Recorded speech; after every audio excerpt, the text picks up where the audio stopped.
हम सब ने कभी ना कभी ऐसा अनुभव किया है ना, जहां मान लीजिए महीने का आखिरी दिन है, सैलरी का इंतजार हो रहा है और अचानक पता चलता है कि कंपनी का टैक्स डिडक्शन सिस्टम डाउन हो गया। हाँ, और फिर पैनिक शुरू हो जाता है। बिल्कुल, एचआर के पास कॉल्स जारी हैं, एम्प्लॉयज परेशान है और हर बार हमारा पहला सवाल यही होता है कि आखिर इतना बड़ा सिस्टम जिसे इतनी बड़ी टेक कंपनी ने बनाया है, वो अचानक क्रैश कैसे हो गया। हम अक्सर इन सॉफ्टवेयर्स को उनके सुंदर यूजर इंटरफेस या फिर फीचर से आंकते हैं, लेकिन जब कोई क्रिटिकल सिस्टम फेल होता है ना, तो समस्या यूआई में नहीं होती। समस्या कहीं बहुत गहरी होती है। सही कहा, समस्या उसके बुनियादी आर्किटेक्चर में होती है। तो आज की हमारी इस डीप डाइव चर्चा का मुख्य उद्देश्य इसी अदृश्य दुनिया को समझना है। हम ये देखेंगे कि सॉफ्टवेयर आर्किटेक्ट्स किसी भी सिस्टम को चरम परिस्थितियों में भी कैसे टिके रहने लायक बनाते हैं, खासकर एटीडीएस यानी ऑटोमेटेड टैक्स डिडक्शन सिस्टम जैसे उदाहरणों के जरिए। ये जो सैलरी डे वाला उदाहरण दिया ना आपने, वो एकदम सटीक है। क्योंकि कोड लिखना तो मतलब वो एक अलग बात है, कोई भी डेवलपर कोड लिख सकता है। लेकिन सिस्टम पर पड़ने वाले उस अचानक दबाव को, बिजनेस की पाबंदियों को और अचानक होने वाली फेलियर को संभालना, वो एक बिल्कुल अलग स्तर की चुनौती है। हाँ, मतलब एक गगनचुंबी इमारत की नींव रखने जैसा है। एकदम। और जब हम किसी बड़े सिस्टम की डिजाइन की बात करते हैं ना, तो हमारे सामने 3 सबसे महत्वपूर्ण पिलर्स आते हैं।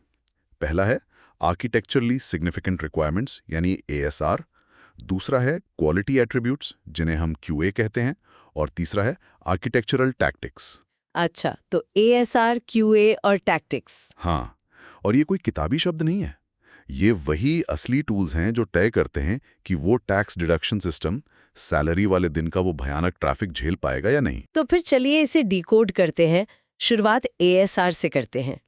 अब जो लोग सॉफ्टवेयर फील्ड में हैं, वो जानते हैं कि किसी भी प्रोजेक्ट में सैकड़ों रिक्वायरमेंट्स होती हैं, लेकिन एक आर्किटेक्ट की नज़र से देखे तो हर रिक्वायरमेंट बराबर नहीं होती। नहीं, बिल्कुल नहीं होती। मतलब सिस्टम में पासवर्ड रीसेट का बटन कहाँ होगा, ये ज़रूरी तो है, लेकिन ये पूरे आर्किटेक्चर को नहीं बदलता। सही बात है।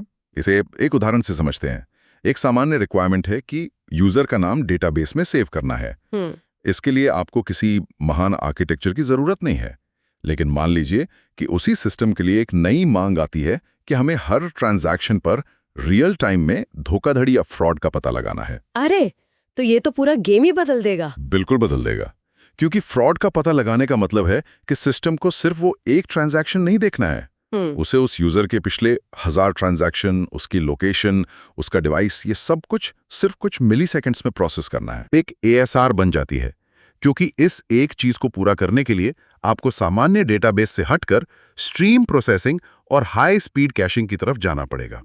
एएसआर वही क्रिटिकल रिक्वायरमेंट्स हैं जो आपके पूरे आर्किटेक्चर को दिशा देती हैं। मतलब अगर ये शुरुआत में छूट गई तो बाद में पूरे कोड को तोड़कर फिर से बनाना पड़ेगा। एकदम सही, जो कि बहुत महंगा और मुश्किल काम है। अच्छा, एएसआर से ये तो समझ आ गया कि हमें मंजिल क्या हासिल करनी है, लेकिन सॉफ्टवेयर इंजीनियरिंग में हम हमेशा कहते हैं कि जिसे आप नाप नहीं सकते उसे आप बना भी नहीं सकते। हाँ, बिल्कुल। तो यहीं पर शायद क्वालिटी एट्रीब्यूट्स या क्यूए की एंट्री होती है ना? हाँ, आप बिल्कुल सही ट्रैक पर हैं। क्वालिटी एट्रीब्यूट सिस्टम की वो विशेषताएं हैं जिन्हें हम नॉन फंक्शनल कहते हैं। मतलब सिस्टम क्या करता है ये तो फंक्शनल हो गया, लेकिन वो उस काम को कैसे और कितनी अच्छी तरह करता है, वो क्वालिटी एट्रीब्यूट्स हैं। जैसे कि स्पीड या सिक्योरिटी। हाँ, इसमें परफॉर्मेंस, अवेलेबिलिटी, सिक्योरिटी, मॉडिफिकेबिलिटी, ये सब आता है। और जो आपने नापने वाली बात कही ना, वो सबसे क्रिटिकल है। हम ये कहकर नहीं बच सकते कि अरे सिस्टम की परफॉर्मेंस अच्छी होनी चाहिए। हाँ, अच्छी का मतलब मेरे लिए कुछ और हो सकता है, आपके लिए कुछ और। बिल्कुल। इसीलिए इसे नापने के लिए हम रिस्पॉन्स मेजर का इस्तेमाल करते हैं। जैसे अवेलेबिलिटी को ही ले लीजिए। हम कहेंगे कि अगर प्राइमरी डेटाबेस क्रैश होता है, जिसे हम स्टिमुलस कहते हैं, तो सिस्टम को 99.9% समय उपलब्ध रहना चाहिए और 2 मिनट के अंदर बैकअप सर्वर पर शिफ्ट हो जाना चाहिए। 1 मिनट?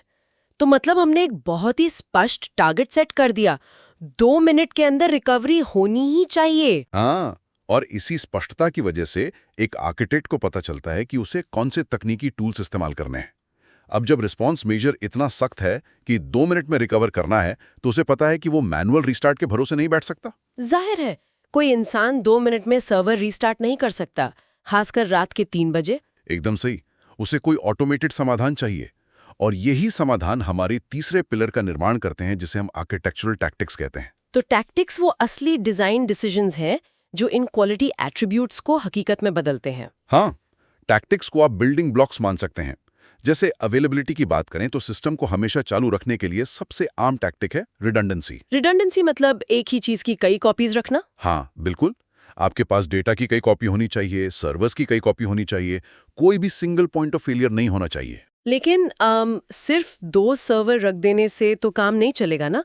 मान लीजिए सर्वर एक क्रैश हो गया, तो सिस्टम को सपना तो नहीं आएगा कि अब सारा ट्रैफिक सर्वर बी पर भेजना है। बहुत अच्छा पॉइंट उठाया आपने।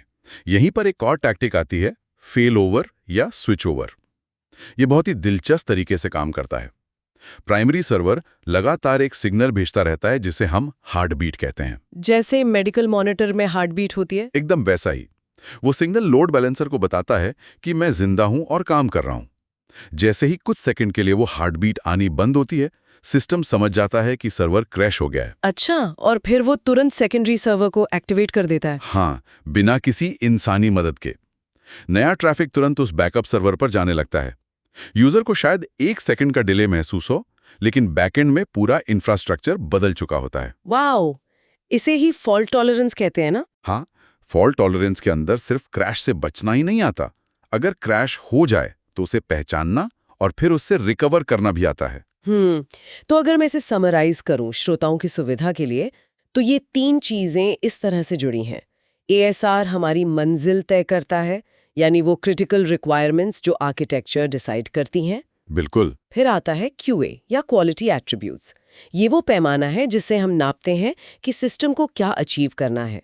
और अंत में टैक्टिक्स, ये वो गाड़ी है या डिजाइन तकनीक है जो हमें उस मंजिल तक ले जाती है। ये बहुत ही बढ़िया एनोलॉजी है। ASR क्रिटिकल रिक्वायरमेंट्स हैं, QA डिजायर्ड प्रॉपर्टीज हैं और टैक्टिक्स डिजाइन तकनीकें हैं। तो चलिए अब इस पूरी थ्योरी को असली दुनिया में उतारते हैं।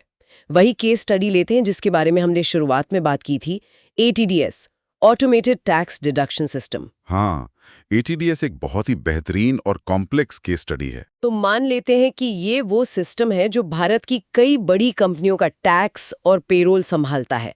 अब सोचिए, महीने का आखिरी हफ्ता है, 25 तारीख से लेकर 1 तारीख तक लाखों एम्प्लॉइज की सैलरी प्रोसेस हो रही है। हर किसी का टैक्स कैलकुलेट हो रहा है। ट्रैफिक अपने पीक पर होता है इस वक्त। बिल्कुल।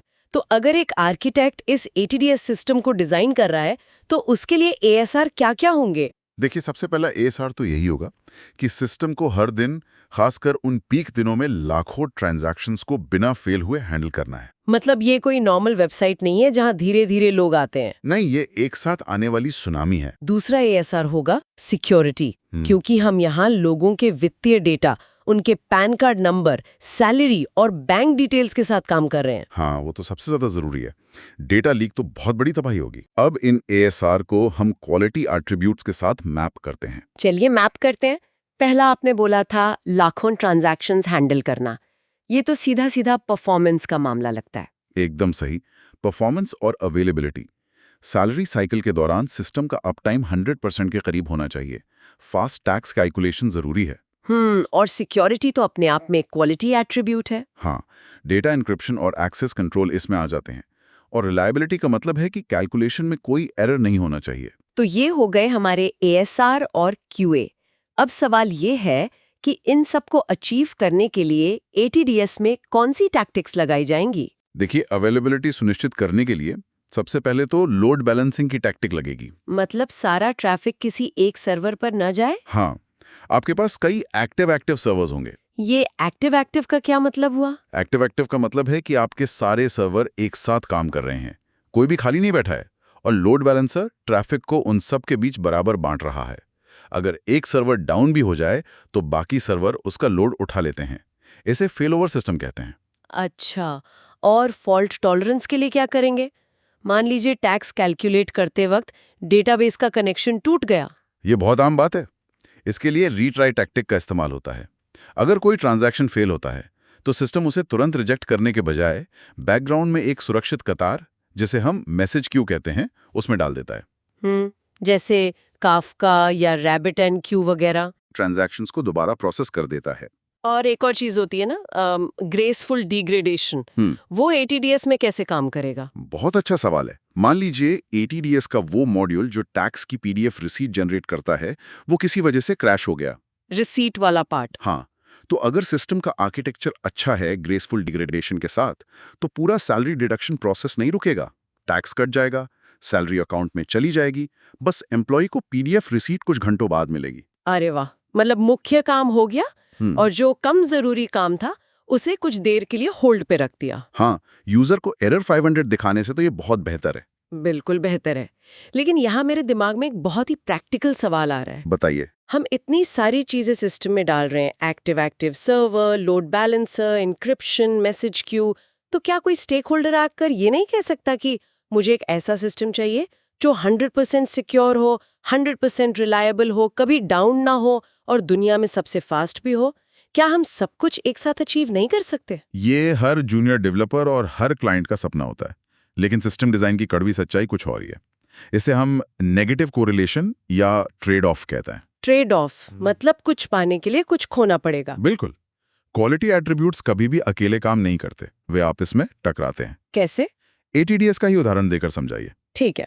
मान लीजिए ATDS में सिक्योरिटी को हमें 100% करना है। हमने हर डेटा पैकेट पर भारी इंक्रिप्शन लगा दिया। हर बार जब डेटा फ्रंट एंड से बैक एंड में जाता है, उसे डिक्रिप्ट किया जाता है, फिर चेक किया जाता है, फिर वापस इनक्रिप्ट किया जाता है। तो इसमें तो सर्वर का बहुत CPU और टाइम खर्च होगा। बिल्कुल। बस आपने खुद ही जवाब दे दिया। जैसे ही आपने सिक्योरिटी को चरम पर पहुंचाया, आपकी परफॉर्मेंस एकदम से गिर जाएगी।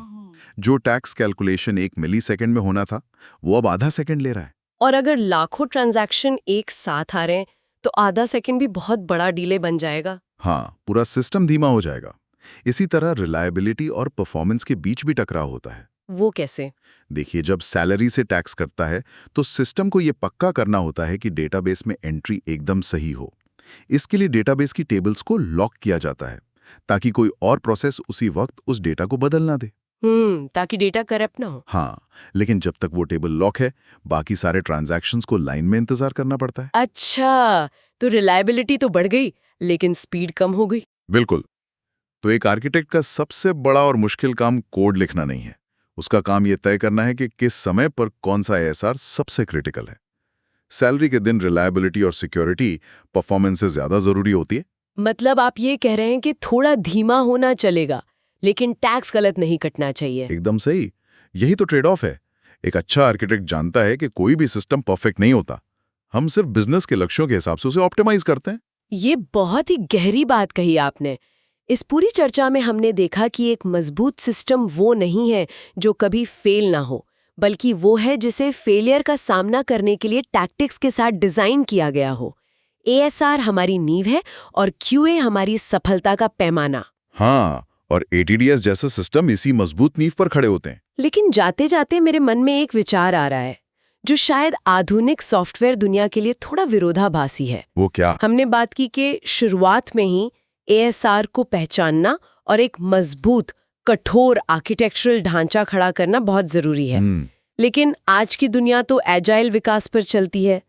एजाइल का तो पूरा दर्शन ही इस बात पर टिका है कि रिक्वायरमेंट्स तो बदलेंगी ही और हमें हर 2 हफ्ते के स्प्रिंट में बदलाव करने हैं। अरे बाप रे, ये तो आपने बहुत ही बड़ा सवाल छेड़ दिया। तो ऐसे में जहां हर 2 हफ्ते में सब कुछ बदल सकता है, वहां शुरुआत में ही ASR तय करके एक इतनी कठोर नींव कैसे रखी जा सकती है? अगर आप नींव बार बार बदलेंगे तो क्या इमारत खतरे में नहीं पड़ जाएगी? ये वास्तव में आज के समय का सबसे बड़ा डिबेट है। क्या आर्किटेक्चर को एक चट्टान की तरह मजबूत होना चाहिए या पानी की तरह आकार बदलने वाला? शायद इवोल्यूशनरी आर्किटेक्चर में इसका जवाब हो, लेकिन ये अपने आप में एक बहुत लंबा विषय है। बिल्कुल। और ये एक ऐसा सवाल है जिस पर सॉफ्टवेयर जगत के हर उस व्यक्ति को खुद विचार करना चाहिए जो भविष्य के सिस्टम्स डिजाइन कर रहा है। तो आज की हमारी इस चर्चा को हम इसी विचार के साथ यहीं विराम देते हैं। अगली बार जब आपका सिस्टम या सैलरी के दिन ATDS बिना किसी रुकावट के काम कर रहा हो, तो याद रखिएगा कि उसके पीछे दर्जनों ASR, QA और टैक्टिक्स का एक बहुत ही शानदार संतुलन काम कर रहा है। बिल्कुल। इस अदृश्य दुनिया पर ऐसे ही सवाल उठाते रहिए और नई तकनीक को समझते रहिए। जुड़ने के लिए धन्यवाद। धन्यवाद।